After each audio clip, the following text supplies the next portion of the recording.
నేను వెడలపోయు కాలము సమీపమైనది. పరద్రోయ జాలనంత బలము కలిగినవై ఉన్నవి.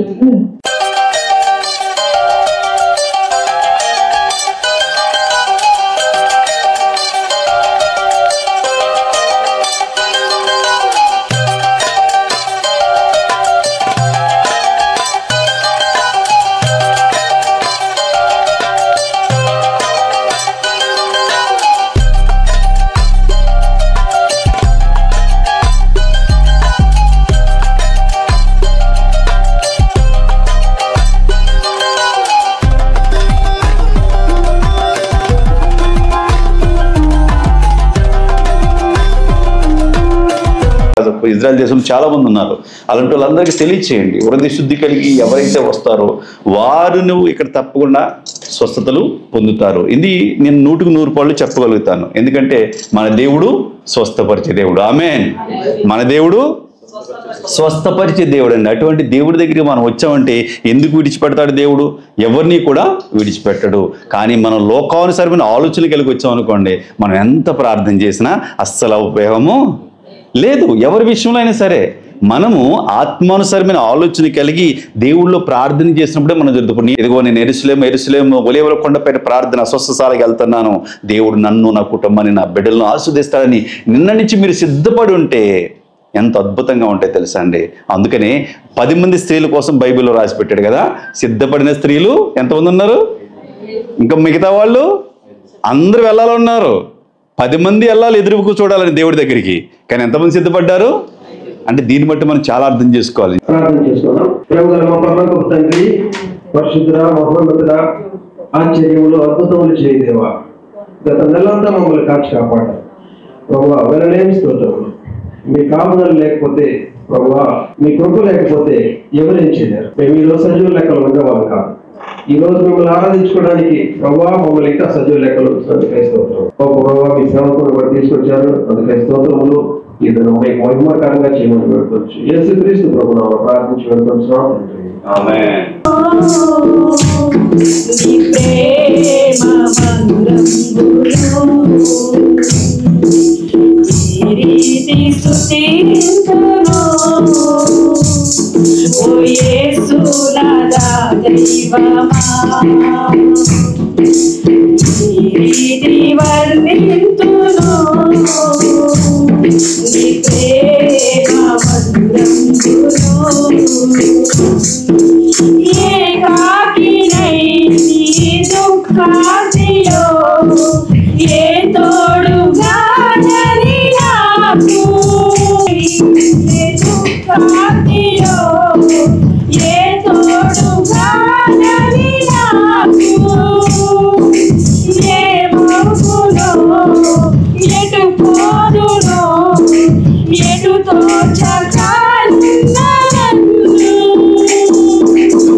మహిమ సంఘం స్వస్థత సాలకు శిల్పులందరికీ కూడా ప్రత్యేక వందనాలు తెలియజేస్తున్నాను. నా పేరు రవి అండి. దాసులు తెలియజేశారు. నా పేరు రవి. మరి వెస్ట్ గోదావరి వీరవాసం దగ్గర ఉన్న చిన్నపల్లెటూరు బాలేపల్లి చిన్న విలేజ్. నేను చుట్టుపక్కల ప్రాంతాల్లో సువార్త పరిచర్య విస్తారంగా చేశానండి. ప్రభు నా కొరకు వచ్చి ఈ ప్రాంతంలోనే కదా తన అడుగులు వేసి ఆయన విలువైన శరీరాన్ని, విలువైన రక్తాన్ని నా కొరకు చిందించి నరగు కొట్టబడి నాకు రక్షణ దయచేసిన నా ప్రభు యేసుక్రీస్తు ప్రభువు తిరిగిన ప్రాంతం ఇదని వచ్చినప్పుడు చాలా సంతోషిస్తూ ఉంటాను. అలాగే ఇంకా పరిశుద్ధంగా బ్రతకడానికి ప్రయత్నం చేస్తూ ఉంటాను. వాక్యానుసారంగా నడుచుకోవడానికి ప్రయత్నం చేస్తాను.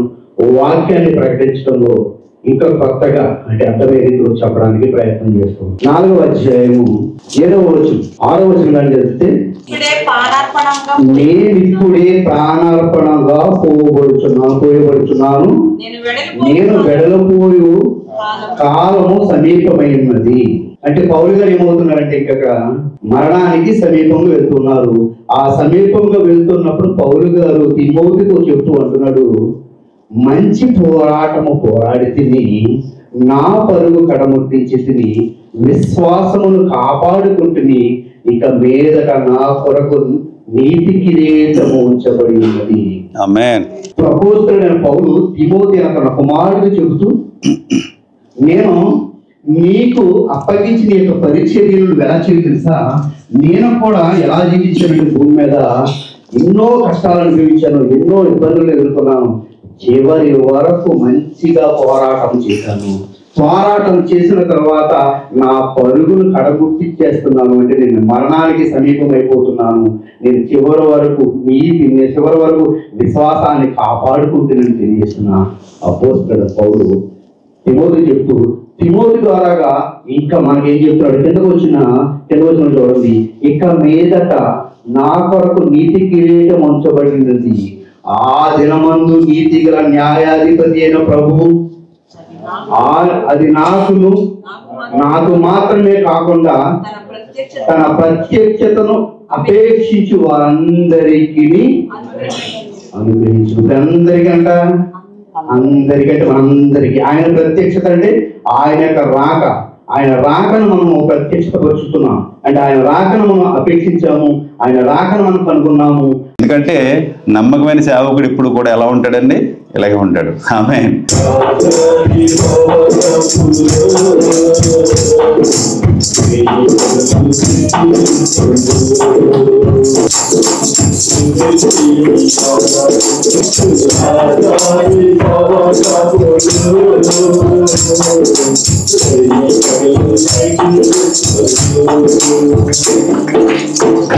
ప్రార్థన ఎవరైనా చేస్తారా? ఇలాగా సిద్ధపడుతున్నారా? గతించిన కాలంలో పవన్ సన్నిధులు కాపాడని తండ్రి సహోదరు ధర్మాలను ప్రార్థించిన తండ్రి. తర్వాత 10 నిమిషాలు మన అనిల గారు వాక్యం మన మధ్యలో పంచుకుంటారు. రాసిన 2వ పత్రిక 10వ అధ్యాయం 5 వచనాలు ధ్యానం చేద్దాం. చూద్దాం. 2వ భాగంలోకి, మా యుద్ధోపకరణములు శరీర సంబంధమైనవి కావు గాని దేవుని ఎదుట దుర్గములను పడద్రోయ జాలనంత బలము కలిగినవై ఉన్నవి. మేము వితర్కములను దేవుని గూర్చిన జ్ఞానమును అడ్డగించు ప్రతి ఆటంకమును పడద్రోసి ప్రతి ఆలోచనను క్రీస్తుకు లోబడినట్లు చెరపట్టి. చాలా ఒకసారి మొదటి వాక్యం చదవండి ఒకసారి. ఆదిలో వాక్యం ఉండెను, వాక్యము దేవుని యొద్ద ఉండెను, వాక్యము దేవుడై ఉండెను. వాక్యం ఏమైనదట? దేవుడే ఉన్నదట. మనకి ఎందుకు చదువుకున్నాం? ఆ వాక్యము శరీరధారి కృపాశక్తి సంపూర్ణుడిగా మన మధ్యన. ఆమేన్. వాక్యము శరీరధారి ఎవరు రూపంలో వచ్చారు? ఎవరు? వాక్యము శరీరధారి ఎవరు రూపంలో వచ్చారు? యేసు ప్రభు అండి. వాక్యము దేవుడై ఉన్నాడు. దేవుడై ఉన్న వాక్యము శరీరాన్ని ధరించుకుని యేసు ప్రభు రూపంలో భూమి మీదకి వచ్చింది. ఈ భూమి మీదకి వచ్చినప్పుడు కొన్ని వేల మంది ఇజ్రాయెల్ దేశము, ఈ చుట్టుపక్కల యూదా ప్రాంతాలు, ఇప్పుడు పాలస్తీనా అంటున్నాం కదా, ఈ పాలస్తీనా ప్రాంతానికి పేరు అప్పట్లో యూదా ప్రాంతము.